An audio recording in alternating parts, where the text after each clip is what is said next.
Paintings तो ऐसे बहुत हमने बनाया, पोर्ट्रेट भी बनाया। पेंटिंग्स ऐसे महापुरुषों की तो बनाए ही, ईश्वर भगवानों का भी बहुत सारे बनाए। और बहुत ही जल्दी अपनी कला शैली को मैं चंपारण शैली के नाम देके यहाँ दे जाऊँगा। मैं हूं जितेश कुमार और आप देख रहे हैं प्रिंसिपल ऑफ न्यूज।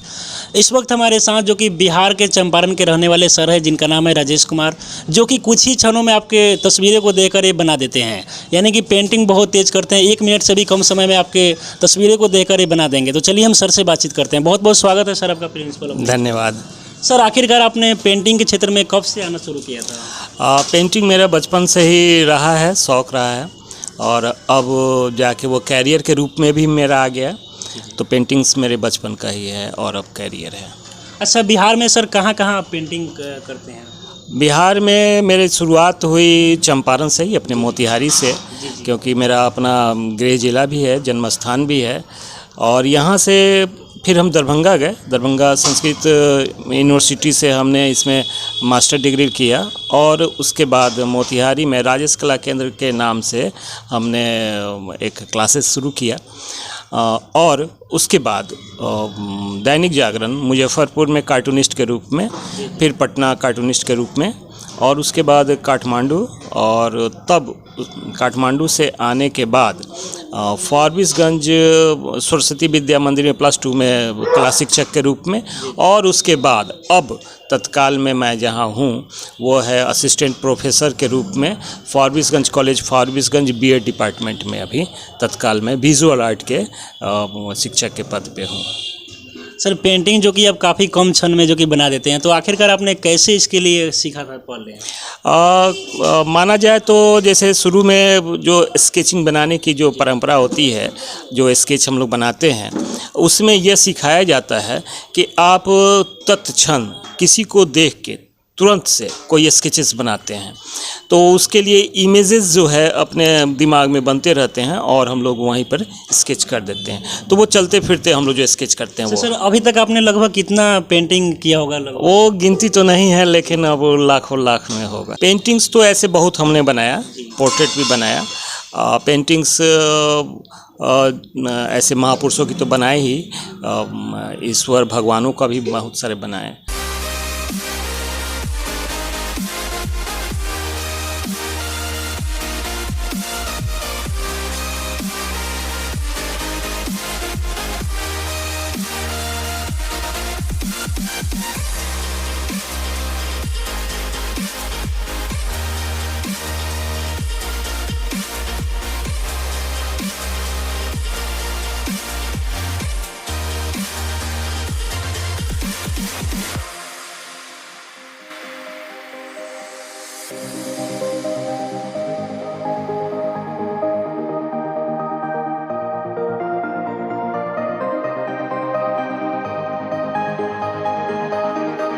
तो जैसा कि आप देख सकते हैं कि काफ़ी कम समय में सर ने मेरा जो कि तस्वीरें बना दिए हैं, इसके लिए सर को तो बहुत बहुत धन्यवाद।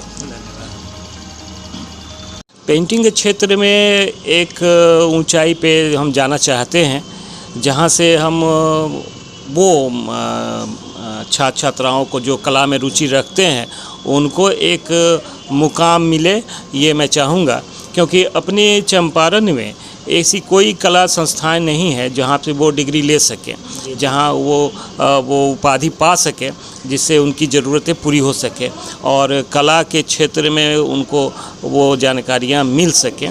अभी कला के क्षेत्र में बहुत सारी विधाएं आ गई हैं, वो या तो वो हाथ से काम करने वाले हों या वो ऑनलाइन काम करने वाले हो, डिजिटल काम करने वाले हों। तो कला कई रूपों में बढ़ चुकी है, वो अब कई क्षेत्रों से जाके जुड़ चुकी हैं।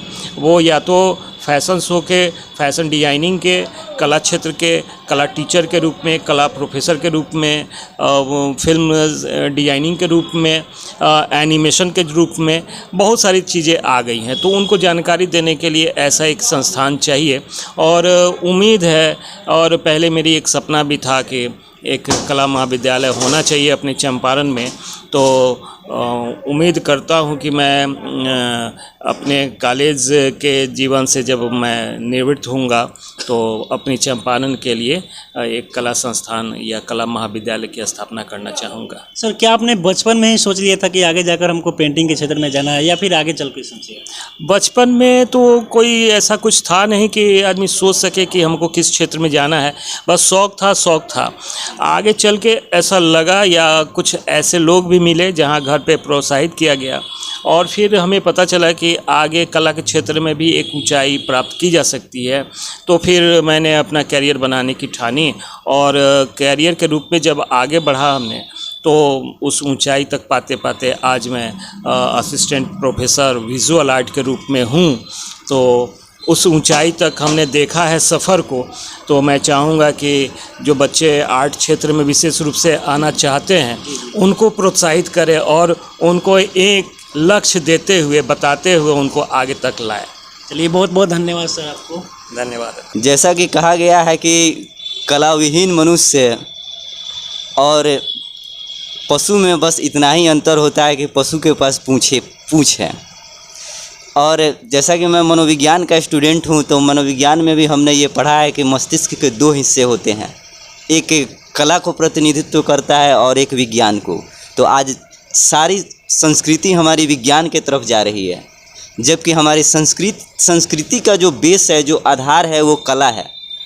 और अगर हम सिर्फ वन साइडेड अगर सिर्फ साइंस के तरफ ही अगर हम चले जाएं तो फिर जो बैलेंस होना चाहिए वो बैलेंस नहीं हो पाएगा, क्योंकि आधार में कला है और कला से ही संस्कृति का निर्माण होता है। अगर हम कला से विमुख होंगे तो हम संस्कृति विमुख हो जाएंगे और हम कहाँ जाएंगे ये हमें खुद पता नहीं होगा।